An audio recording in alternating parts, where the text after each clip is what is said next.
Hello everybody, welcome back to my channel or welcome here if you are new. I'm Manganet and during the whole month of February, me and Holy Tosh are publishing one new video every single day, and this is our 28 days of insanity. Welcome!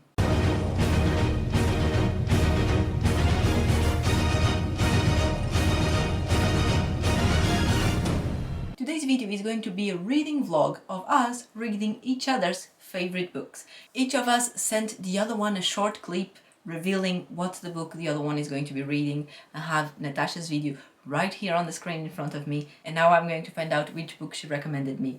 But I do have my own suspicions, so let's see if I'm correct. Hello, my dear friend, my sweetest... Oh, no, it's for you, Manganet, I'm sorry. I'm here to tell you one of my favorite books. If you don't like this book, I really think we can be friends.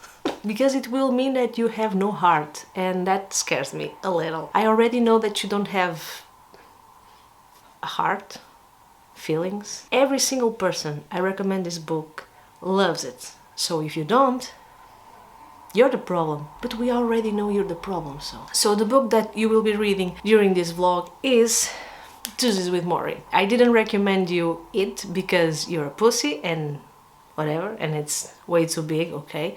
But this is a short one, okay? 210 pages. It's easy. And I have a lot of tabs because I had a lot of feelings, so I sure hope you have a lot of feelings too. I'm scared of this video, mostly for me, not for you, but I'm scared. So, Tuesdays with Maury by Mitch Albom. Hope you enjoy it.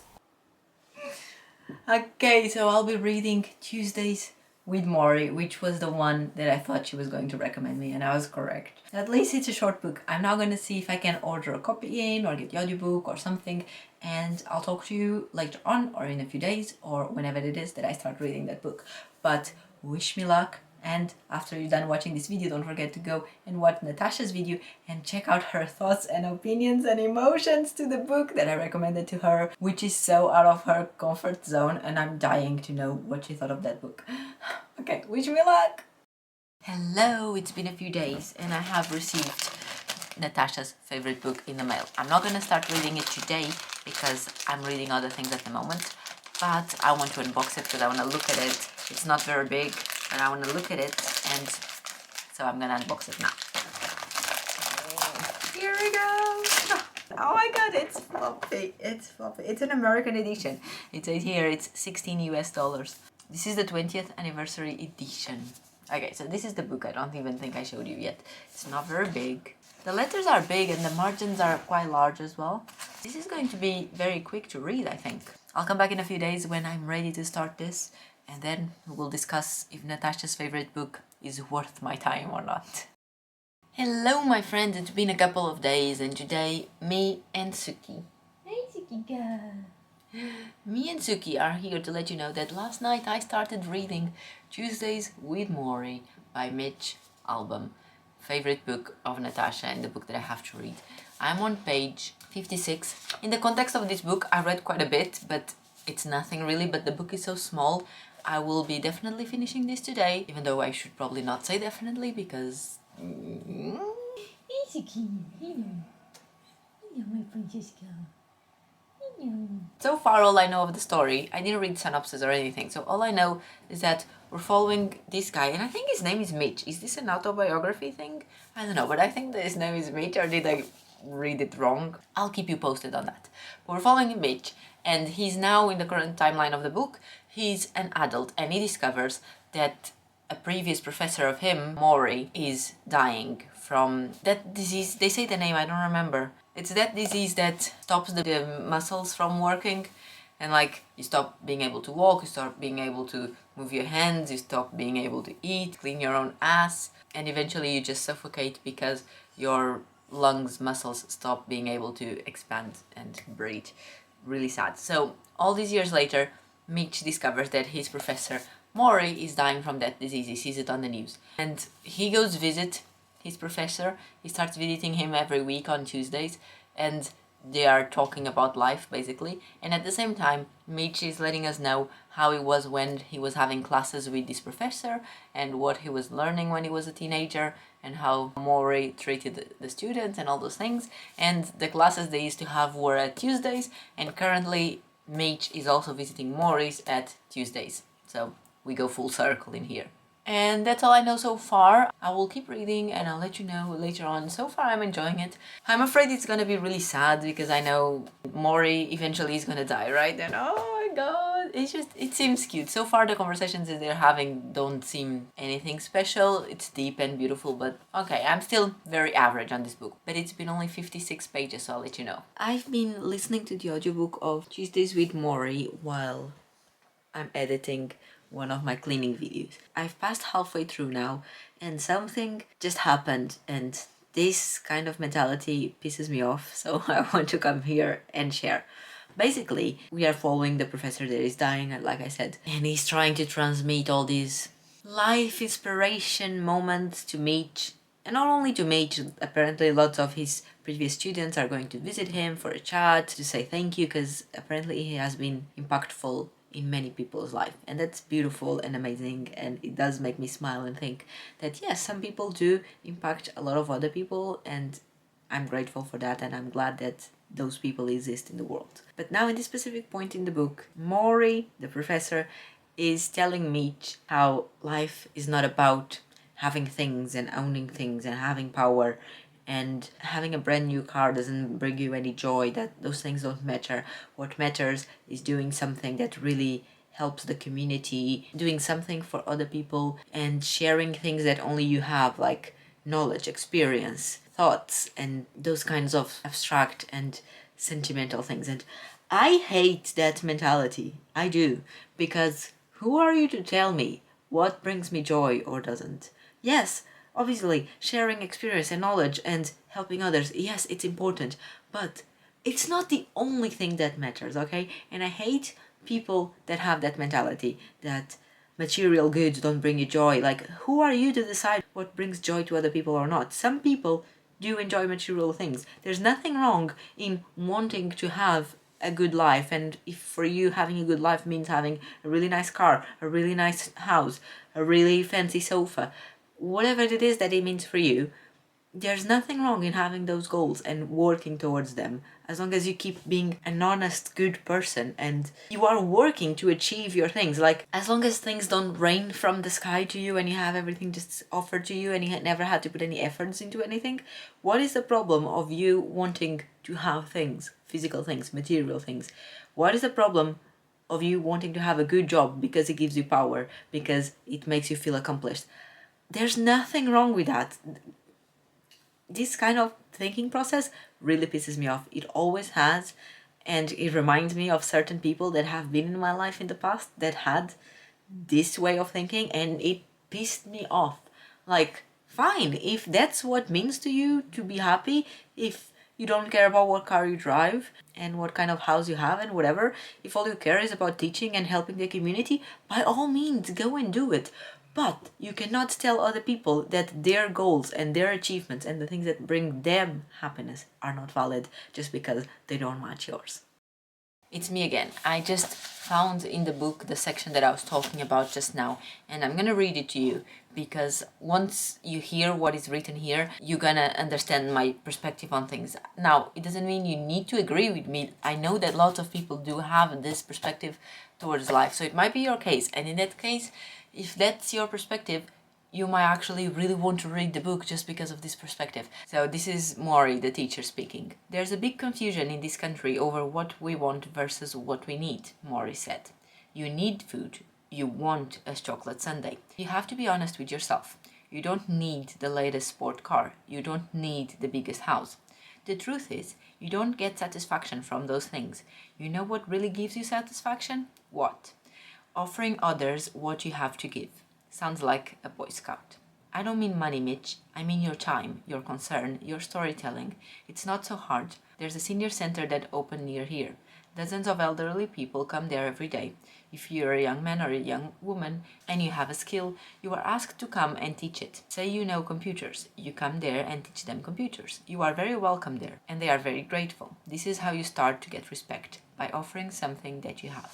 Now, this last part of like caring for other people, whatever, but the first part that you don't need a house and you don't need a car, arguable. It depends on each person. Moving on. Remember what I said about finding a meaningful life? I wrote it down, but now I can recite it. Devote yourself to loving others. Devote yourself to your community around you, and devote yourself to creating something that gives you purpose and meaning. You notice, he added, grinning, there's nothing in there about salary. I hate this mentality. But not everything in this book is bad. A few pages before this, he did say something that I really enjoyed. So let me find that and I'll read you that section as well. A few pages prior, they were talking about how the professor is getting old and also obviously he's dying. And Mitch was worrying that does the professor feel sad about it? That he looks at the young people around him? Does he feel envy or jealous that they can do certain things that he can no longer can? And the professor gave a really good answer that I never thought about life like this, but it makes total sense and I can resonate with this section. So he says, Mitch, it is impossible for the old not to envy the young, but the issue is to accept who you are and revel in that. This is your time to be in your 30s. I had my time to be in my 30s, and now is my time to be 78. You have to find what's good and true and beautiful in your life as it is now.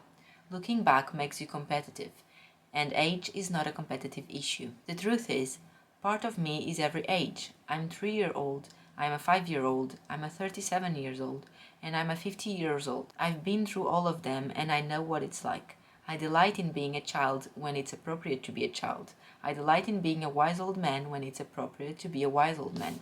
Think of all I can be. I am every age up to my own. Do you understand? How can I be envious of where you are when I've been there myself? And this section of the book, I found this, it's really beautiful and it is true. And I think that's a struggle that most of us have, I would say. The fear, the scariness of growing old, and that feeling of there's no turning back, like you keep getting older and older and older, and you keep getting closer to the end of your life, for saying, and there's no coming back to the good old days. And this perspective is really nice, thinking that yes, you are growing old, but you are still what you were when you were younger. It just carries, it just adds. It doesn't change into something else, it adds into something else. And why would you be jealous when you've been there yourself, like you've had it?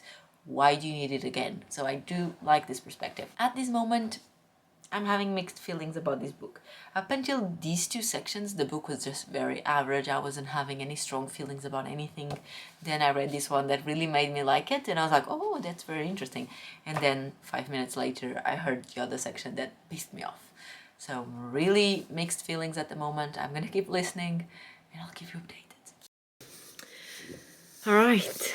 It did get really emotional at some point, and my eyes did tear up. They didn't fall, but they did tear up. However, there was like the end of the book, the very end of the book, and then there was this extra, what do they call it? Afterward, because this is the 20th anniversary edition, so it has a afterword from the author, and that just killed the vibe. I mean, it was cute and everything, but if the book had finished where the book actually finishes, I would be here sobbing. But because you finish reading it and then you go to the afterword, it kills the moment. It's a sad book. It has some important messages. I still don't agree with the majority of the perspective in life. It's pretty and it's comforting and it might help some people. To me, I don't see life like that. Maybe it's because I'm young. Maybe if I was 76 and dying and I read this again, I would feel different towards life. That being said, I did something with this book that I never do, which is I wrote some things on the margins. I folded the corners for the pages where I wrote some things. I did some annotations on the book, basically. So there was some sentences, mostly towards the end of the book, where I highlighted things and I wrote my thoughts on it, including the one that I told you I don't agree, and others that I told you that I agree. There was a few others that also... It's something that I have a hard time accepting and moving forward based on that. So I also wrote that I struggle still with those concepts, and hopefully one day I will learn those things. Dealing with death and the perspective of death and people dying and not being able to be present for all the people that you love. That's a tricky subject. You don't learn that from night to day, and it's something that me personally, I struggle with that, with the absence concept. So it was an impactful book, but it was not the best thing that I've ever read. It was not that much emotional for me, and I think that's mostly because I don't necessarily agree with the perspective that was being transmitted. And that's okay. That's just different ways of going through life, I suppose. We don't all have to think about life the same way, and that's beautiful, and that brings us diversity. So I can understand this point of view and I respect it. I don't agree, and I don't want to rule my life based on that. But there is a movie adaptation for this book, and I'm gonna see if I can find it, and if I can, I'm gonna watch it. And like everything else in life, the movie is probably gonna destroy me, because it's so much more impactful seeing things on the TV than it is reading them usually. So let's see if I can find the movie. It's been a few days and I have now finished watching the movie Tuesdays with Maury, and that was the last thing I wanted to do for this video. It took me a few days. I wanted to see it straight away after finishing reading the book, but I didn't have a chance, so I just watched it now. What I have to say is that it's a very well made book to movie adaptation. It follows very well the guideline of the book, and I also think the movie, I was thinking that the movie was perhaps better than the book, but I don't know. I didn't love the book and I also didn't love the movie. I mean, at the end it's obviously very emotional. I didn't full on cry, but my eyes were stinging with tears at the end. On everyone knows what's happening, or if you don't know, you can guess what's happening, right? I did appreciate the fact that in the movie it doesn't push so much that mentality about life that I hated on the book. It doesn't push it so much to your face, the whole thing of like do something for your community, blah blah blah. It does mention it, but it's not as intense. Out of 10, I haven't thought about this yet, but out of 10, I will probably rate this movie probably a 6. I don't know, it didn't fascinate me that much. You know that my sensitive is like the same as a door gate.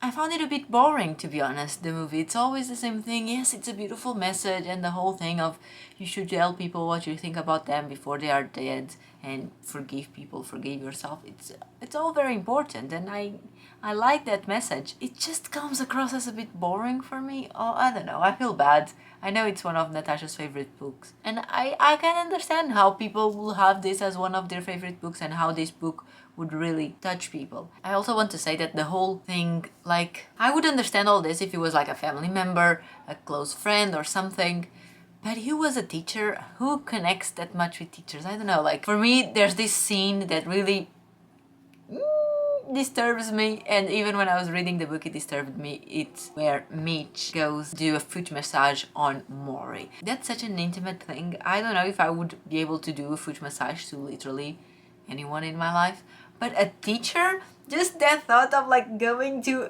a teacher of mine when he's old and dying, massaging his feet. What the heck? I couldn't. I would be like, I'm sorry that you're dying and I'm sorry that your feet hurt, but I ain't touching that. Overall, I did enjoy reading this book. Thank you, Natasha, for the recommendation, and thank you for opening my horizons for this. However, it's not my kind of story, it's not my kind of book. These really deep thoughts about life, I need to wake up in the mood for it, to be honest, and that doesn't happen very often. But it was still worth it. If you haven't read this book yet, give it a try. If you are someone who enjoys deep, meaningful messages about life and dying and living and love in general, not romantic love, but love for other people, then you will probably enjoy this book. And so give it a try and see what is all this fuss about this book. And if you do read it, or if you have read it already, let me know in the comments what you thought. And as always, don't forget to check out the previous videos that have come out meanwhile here on the channel. Go check out Natasha's channel as well, and come back tomorrow for another video. Bye!